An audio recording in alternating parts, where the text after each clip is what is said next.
नीलगिरी सुकांत नायक को BJD supremo नवीन Patnaik BJD विधायक प्रार्थी भाव घोषणा करने पर गोटे पटरे खुशीर माहौल तो आउ गोटाए पटर तीव्र विरोध देखा मिली।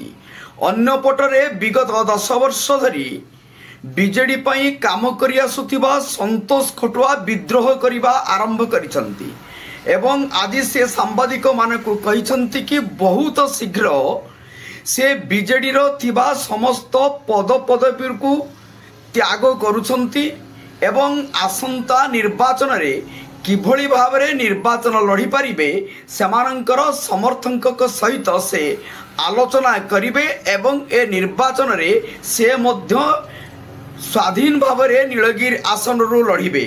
से कहते बीजेडी पार्टी मो सहित बेईमान करिछि, से गोटाए बेईमान पार्टी तांकर नीति नियम बोली आउ किछि नाही।